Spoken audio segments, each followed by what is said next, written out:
But the tale of his exploits along the Baltic came to the ears of Batu, who remembered that Novgorod, alone of the Russian city-states, had not made submission.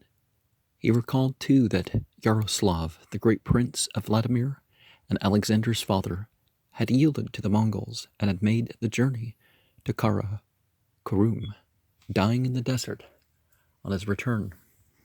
And Batu sent this reminder to Alexander Nevsky: "The sky hath subjected uncounted peoples to me. Why do you alone refuse to recognize my power?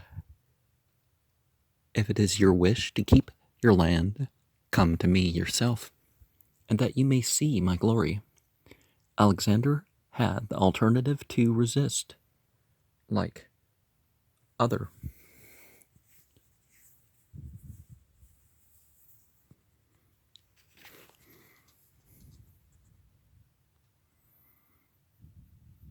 princes, to become a heroic figure in the traditional manner through the sacrifice of his people, or to go to abase himself at the feet of the Khan.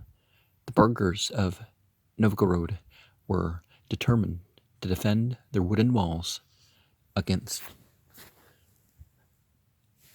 these non-Christians. Alexander knew the folly of that and made his decision to submit to the Mongols. The Posadnik, who announced this decision in the streets, was killed by the Novgorodians, and Alexander's son cried out against a father who put the chain of slavery upon freemen. It needed iron restraint for Alexander to imprison his son and execute the leaders of his people in revolt. Then Alexander went to play a coward's part and beat his forehead against the carpet for Batu's slippers.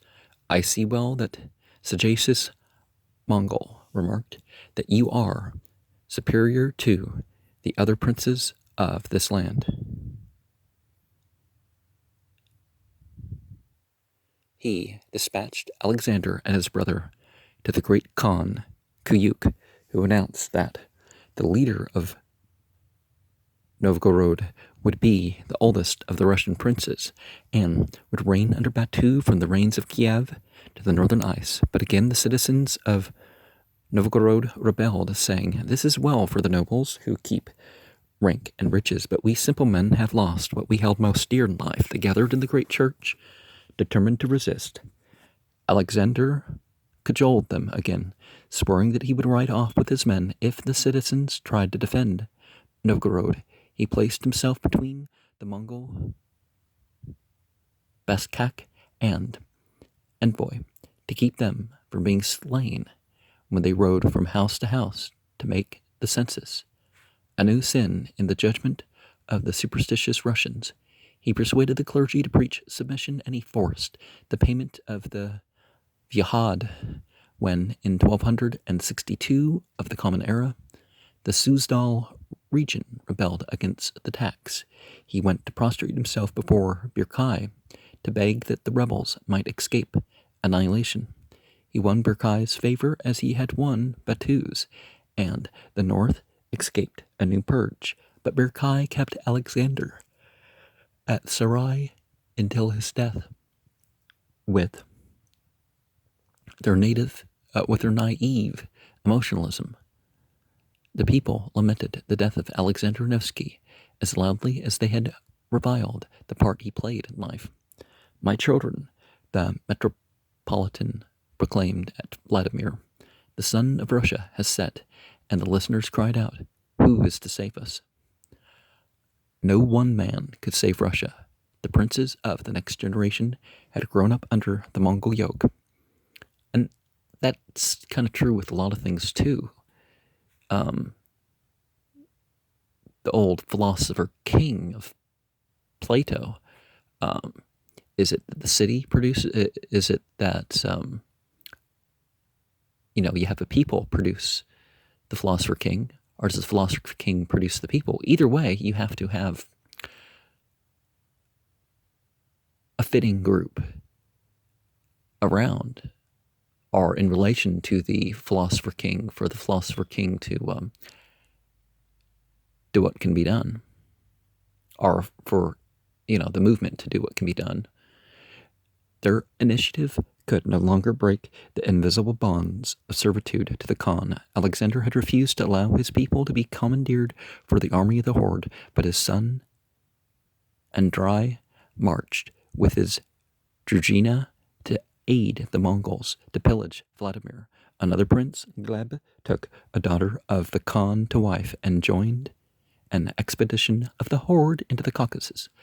Like the riders of the horde, the Russian men took a portion of the loot for their pay. From this subservience, it was only a step to calling upon the Mongols for aid in settling their own feuds. A Christian prince would petition the Lord of Sarai to grant him bands of the dreaded Mongol horsemen to raid a neighboring city, and since each petition was presented with a gift of gold and precious things, the Khans began to realize that they could make profit from the disputes of the Russian princes. Civil war paid them better than the early general peace. They no longer objected to the internecine conflict of the Russian nobility. Naturally, in this state of affairs, the prince who brought the largest cup of gold to Sarai received the highest favor of the Khan. Their fortune lay at the feet of the Khan at Sarai. This in turn led to a change in the collection of the Bayhad, the yearly tax, which had to be gathered by the Muslim Baskaks, was given to the Russian princes to collect. At the same time, the Mongols were careful to make a new census each generation to count the living heads so they could be certain of the amount due them. Their own agents made the census. As a result, they were inclined to be well disposed toward the prince, who brought a large tax to Sarai. So the nobles of the Russian land became the squeezers, the tax gatherers and police of the Khan at Sarai. And in this lay another germ of a Tsarist Russia. The land was mutilated, the high culture of Kiev forgotten. It became a vast prison in which serfs, no longer vassals, labored for masters who were in turn subservient to an autocrat. There was no escape from servitude. In the north, Novgorod fell more and more under the influence of the Teutonic Baltic. Novgorod traded with the Swedes and felt the effects of Swedish culture. To the south of Novgorod, the savage Lithuanians harried the western frontier, and the Russians existed without change in a twilight of frontiersmanship. The spirit of the earlier centuries was lost. No Prince Igor led the Russian Drugina against the steppe dwellers in this twilight, little lighted by the stiff Byzantine figures of martyrs and kings. The Russian spirit became hard to endure. Silence and deceit helped the leaders to survive, but they were themselves slaves, and they came to be callous of servitude. Their lives never safe. They cared little for loss of life in others. They could watch torture without flinching, but they endured. Beyond them in the west, the other Slavs, the Poles, progressed in knowledge, while the Russians remained as they were. Poland, now free from the Mongol inroads, became the nucleus of a new Slavic world. The fire of the Renaissance touched the Poles, but not the Russians. Nikolai Copernicus, 1473 to 1543, Bulgaris, began to teach at the University of Krakow. Krakow became in time what Kiev had ceased to be. And Krakow, if one remembers from the Enochian stuff, that Krakow was a essential place as far as that. The building of the Kremlin. During this time of stagnation, Moscow rose to its ascendancy on the forest height over the Moskva River. The name means troubled waters.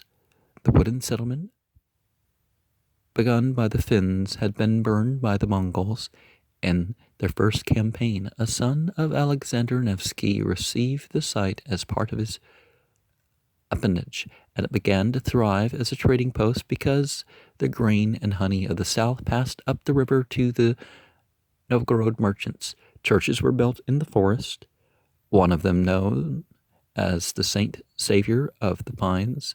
The princes of Moscow became, like others, Beskaks of the Khan of Sarai, more politic and more merciless than the others.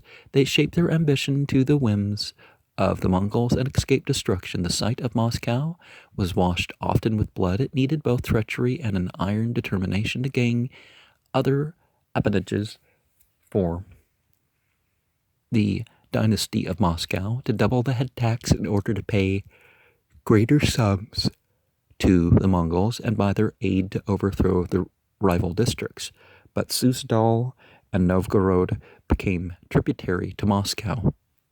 Cathedrals were built on the height of the Kremlin, overlooking the Grey River. The Cathedral of the Assumption, the Uspensky Sobor,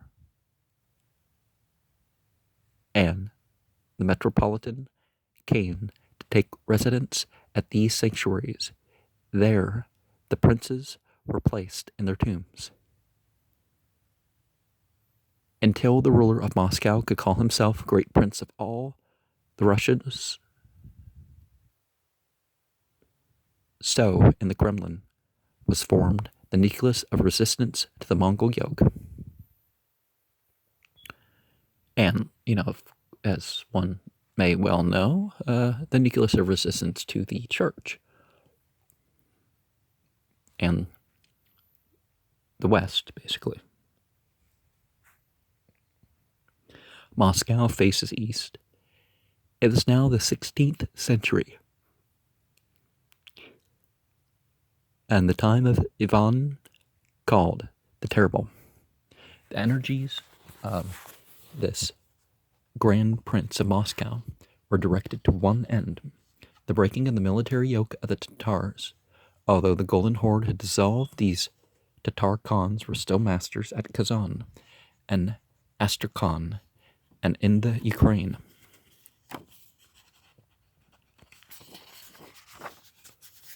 A curious thing had happened. The Tatars had not changed during the last 2 centuries, and the minds of the Russian masses had stagnated during this long captivity. They were in fact the disinherited people of Europe. They still thought longingly of the golden Kiev of the past. The Russian folk had loved Kiev. They feared Moscow. Another influence helped to bind people and grand princes to the past. Elsewhere, outside the limits of Tatar dominion, Constantinople had fallen to the Ottoman Turks.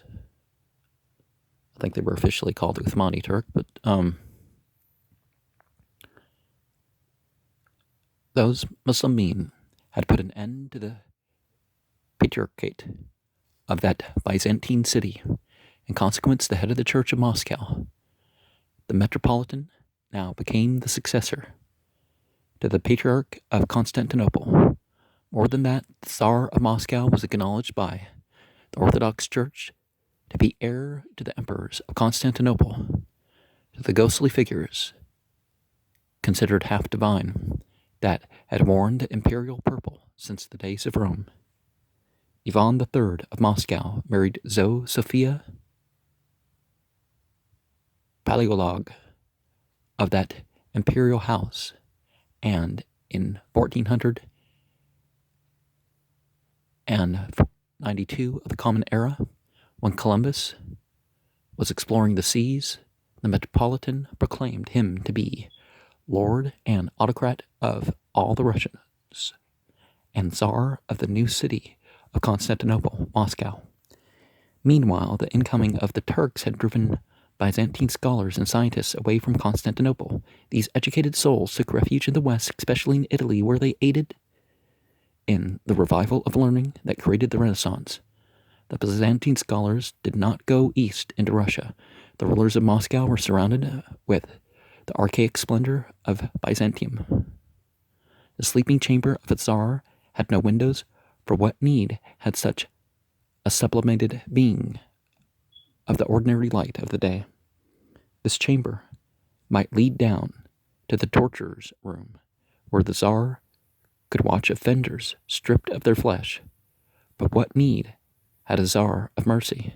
He could smash his own son with a steel-tipped staff, or brood himself into madness. He was still the Tsar.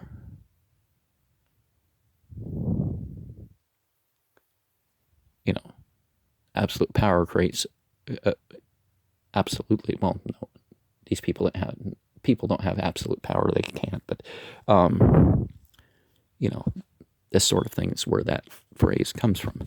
Moscow fell heir to the superstitions of Byzantium. Its rulers took the double eagle of Byzantium for their emblem, adding 3 crowns, that of Moscow, and before long, the twin khanates of Kazan and Astrakhan.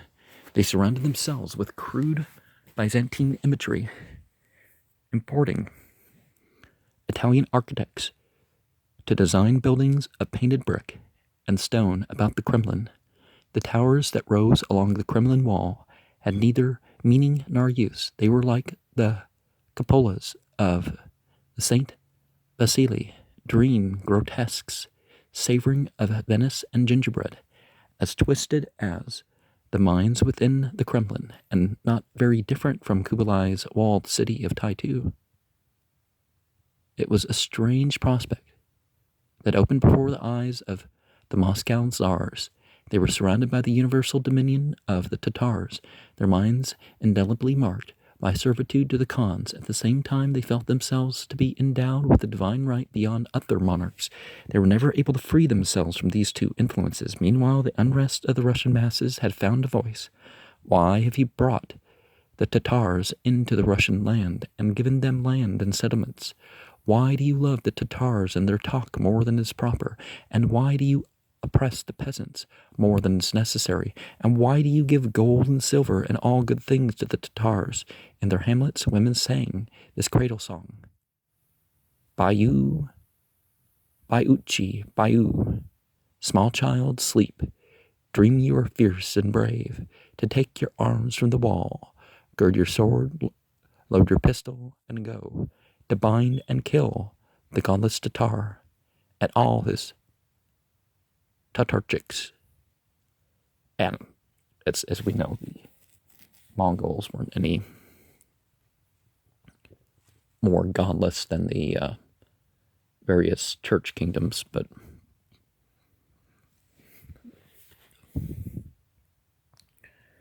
songs have a way of anticipating destiny. The Russian horsemen made use of their pistols. The situation of Moscow had altered. In Birkai's time, there had been one golden horde, opposed to the scattered Russian principalities. Now there was one Moscow, mistress of the central Suzdal region, facing 3 or 4 khanates, and the Khan had been obliged to ask the aid of the Moscow Grand Dukes in their own rivalries.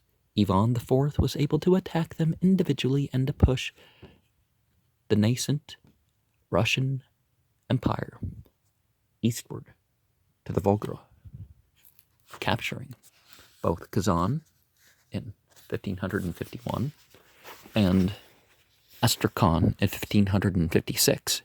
In doing so, he scattered the Finnish population of the upper river and the old Bulgar Turkish tribes of the steppe region. The actual warfare was on a small scale compared to the operations of the great Mongol armies, but it made a vast change in the rulers of Moscow.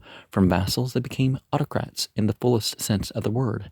Like Tamerlane, they had possessed themselves of Juchi's throne.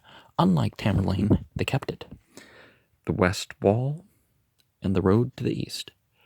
They acted, however, almost without volition of their own. They yielded to popular pressure to get rid of the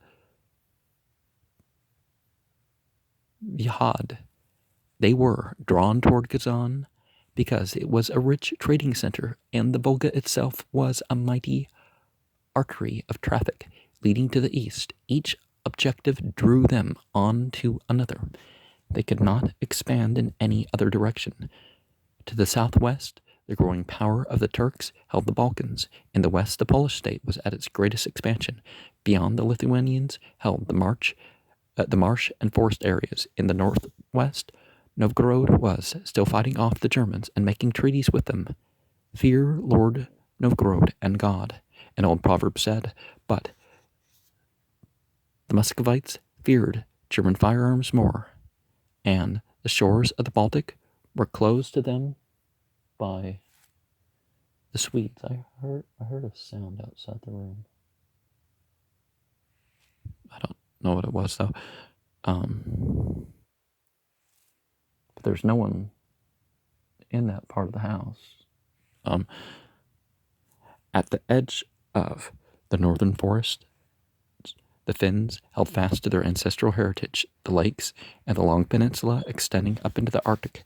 The half non-Christian Finns, with their magicians, hunted around the shores of the Lake Ladoga and over the site where Petersburg was yet to be built.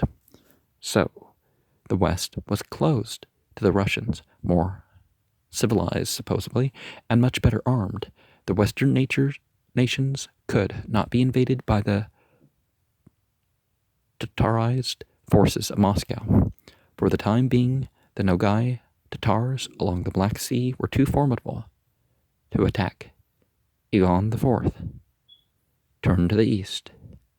The capture of Kazan rid the Russians for their fear of the Asiatics. They had taken their first step toward the east with a little effort and vast profit. It was a simple matter to break down the earth and log fortifications of the Khan city, but to the Russians it meant emancipation after those 3 centuries. Ivan's strange nature could mock at the heads of the Western nations. As heir of the Khazars and conqueror of the Khans, he felt himself superior to them. You are a monarch made, not born, he assured the Polish king, who had been elected as usual by the nobility because your peers elected you. You owe your sovereignty to them. He called the king of the Swedes a functionary, and he reproached Elizabeth of England, and he wrote to her presently to demand an asylum in that country if he had to flee from Moscow, for not governing like a monarch, but letting herself be advised by jobbers. He himself he held to be Tsar by the will of God, and not by the connivance of human beings. Well, God not stopping you isn't exactly the same thing as approval, but everything in the will of God, in that sense, yeah. His only equals were the Sultan of the Turks and the Khan of the Crimea, the god of this world and age, of course. He looked upon the Tatars of the blood of Genghis Khan as more exalted than his own boyars. A descendant of Batu was named a prince of Russia. Ivan's nobles were more than willing to marry women of the Khan's family, and they secluded their brides, and rigorously as the Muslimin had done, they rode Tatar horses with jeweled scimitars at their hips.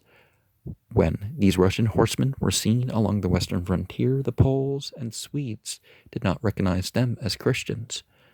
There is no doubt that Ivan the Terrible and his successors felt gratified to think of themselves as rulers of the Golden Horde. At the same time, they were faced by obstacles they could not surmount on the other 3 sides. They had to face east by taking interaction with Persia and the Turkish clans. The Tatars, however, although willing enough to swear allegiance to the White Tsar, were quick to counterattack.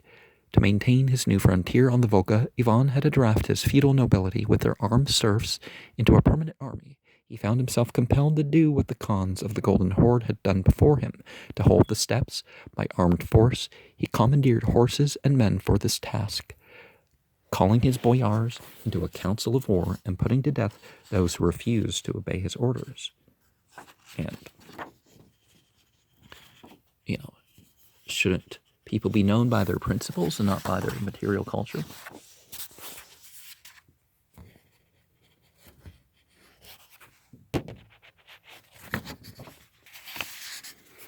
Moscow. under such a regime, was able to make small headway toward the west.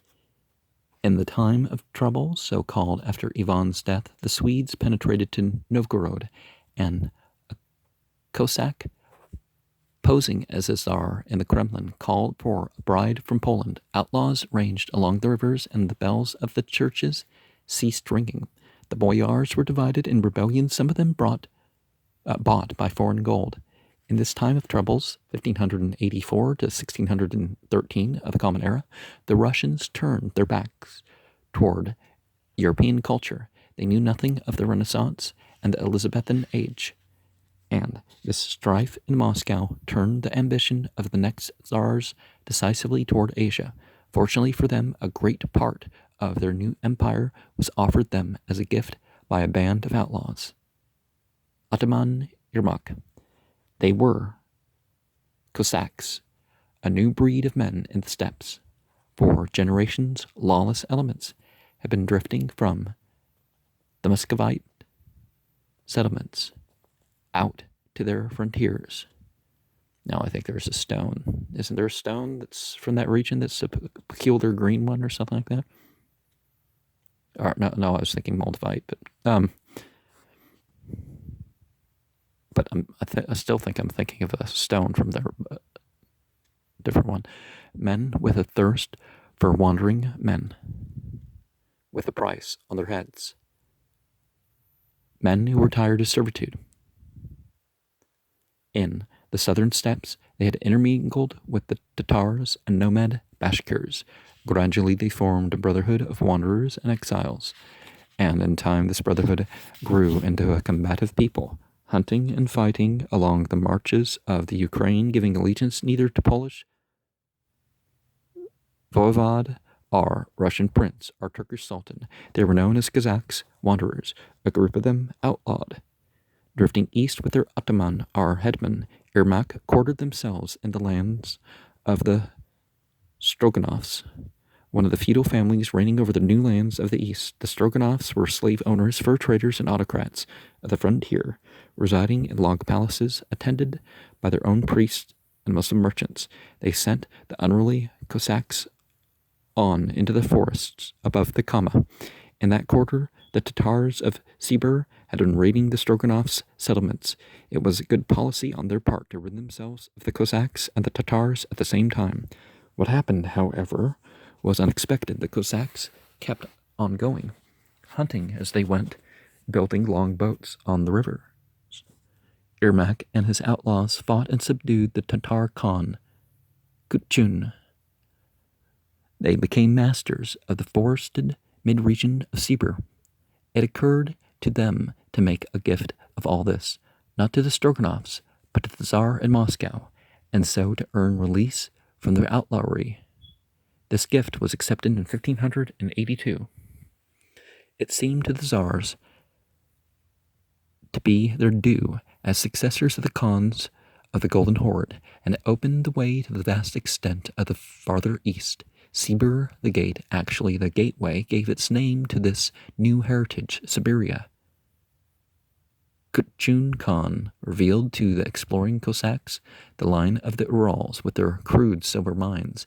Here lay a new vista of grassy hills, blue lakes that reflected their fringes of pines, marshes alive with wild duck and swans. Here grew maple thickets by swift rivers, and the dark mass of timber stretching into the purple distance, very different from the sluggish waters of the west, are the sea of dry grass in the steppes. The next generations of Cossacks went on exploring.